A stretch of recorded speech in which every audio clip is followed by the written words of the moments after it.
Puji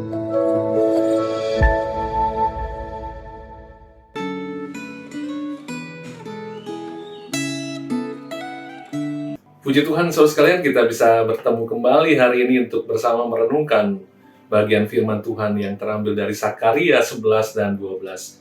Mari saya mengajak kita untuk melihat Sakaria 12 ayat yang ke-10, dan saya akan membacakan untuk kita sekalian. Aku akan mencurahkan roh pengasihan dan roh permohonan atas keluarga Daud dan atas penduduk Yerusalem.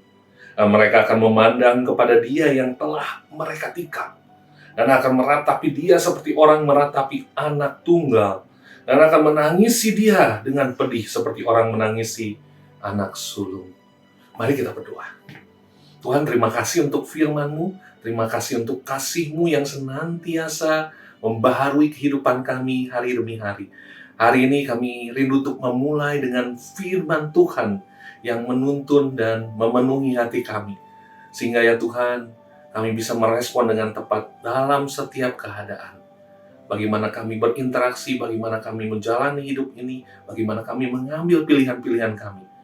Kiranya firman-Mu itu yang terus bekerja, berkarya di dalam kami.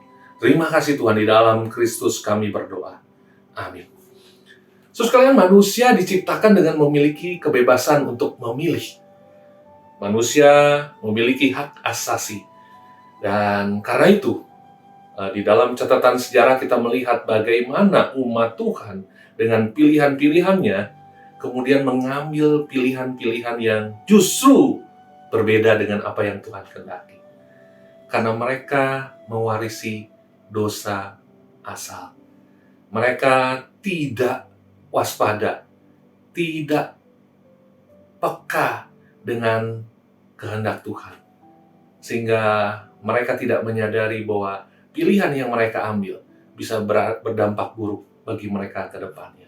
So, sekalian, ketika Tuhan memimpin bangsanya, umat Israel melalui para hakim, orang Israel ingin mereka dipimpin oleh raja. Dan Tuhan mengizinkan itu. Setelah mereka dipimpin oleh raja, mengalami masa keemasan di masa Daud, tapi mereka akhirnya mengalami keterpisahan. Israel pecah jadi utara dan selatan. Dan kemudian Tuhan membuang mereka utara ke Assyria, atau ke Asyur, selatan ke Babilonia. Dan kembalinya mereka dipimpin oleh para rohaniwan atau pemuka-pemuka agama. Justru itu yang membawa mereka masuk ke dalam pengamalan keagamaan yang sangat-sangat berbeda dari yang Tuhan kehendaki. So, sekalian, di Sakaria pasal 11, di sana firman Tuhan menggambarkan ada gembala, dua macam gembala. Dan inilah gambaran yang terjadi. Itu Tuhan mengizinkan umatnya ada di dalam penggembalaan gembala-gembala yang tidak memiliki rasa memiliki. Mereka justru menggunakan domba-domba gembala untuk kepentingannya sendiri. Mereka jatuh ke gembala-gembala pandir juga. Tetapi di dalam keadaan demikian, Allah gembala yang baik tetap akhirnya datang, campur tangan, karena Ia mengingat perjanjiannya. Bangsa Israel, karena kedegilan hatinya, karena kesalahan mereka menggunakan pilihan mereka sempat ditawan, seperti tadi saya katakan. Tapi di pasal yang ke-12 dikatakan, Yehuda, Israel ini menjadi sesuatu yang luar biasa gitu ya, di dalam penawanan, tapi Tuhan melepaskan mereka. Tuhan tetap memelihara mereka sehingga mereka boleh kembali lagi menjadi satu bangsa. Tapi mereka tetap menggunakan pilihan yang salah. Tapi tetap Tuhan memberikan tangannya yang terbuka bagi umatnya. Karena Tuhan mengasihi mereka.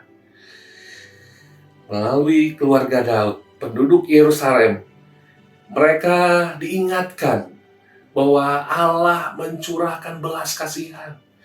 Allah seperti mencurahkan Roh Kudus agar mereka insyaf, agar mereka bisa memohon kepada Tuhan untuk dituntun kembali kepada jalan yang benar.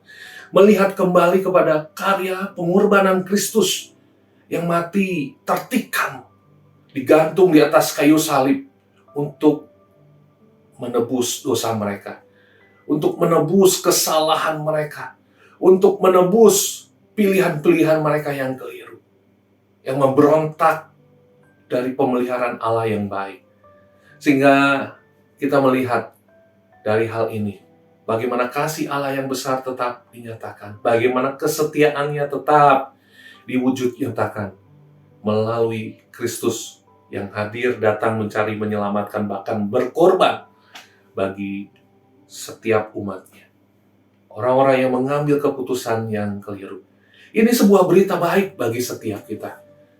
Karena itu di dalam menggunakan pilihan-pilihan kita, menggunakan kebebasan kita, biarlah kita peka. Biarlah kita selalu ingat bahwa itu didasarkan atas pengorbanannya yang luar biasa. Mari gunakan dengan benar. Mari gunakan dengan bertanggung jawab. Sehingga hidup yang kita jalani menjadi hidup yang diwarnai pilihan-pilihan yang benar.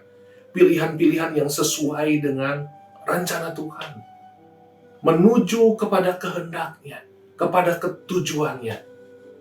Dan lewat hidup kita justru memancarkan akan kasih Allah. Perjanjiannya yang senantiasa diingatnya. Dan biarlah hari ini perjalanan hidup kita menuntun kita ke arah perjanjiannya, ke arah agendanya. Dan itu yang terbaik tentunya bagi setiap kita. Kiranya Tuhan menolong kita agar tetap aware, agar tetap mindful, agar tetap ingat untuk berjalan di dalam jalan itu, di dalam pimpinan Allah Gembala yang baik, Allah yang senantiasa memberikan tangannya bagi setiap kita, kehangatan kasih-Nya yang selalu kita boleh rasakan. Mari kita berdoa. Tuhan, kami sangat bersyukur Kau memberikan yang baik kepada kami melalui kasih pemeliharaan-Mu hari demi hari ya Tuhan. Dan biarlah kami yang seringkali menggunakan pilihan-pilihan kami dengan cara yang keliru, bila kami kembali diingatkan ada pengasihan Tuhan, ada tangan Tuhan, dan ada perjanjian dari Tuhan yang memberikan kepada kami kesempatan untuk kami jalan kembali di dalam jalan kebenaran. Terima kasih Tuhan, kami ingin jalani hari ini bersama dengan Tuhan. Dalam Kristus kami berdoa, kami bersyukur. Amin. Tuhan memberkati kita sekalian.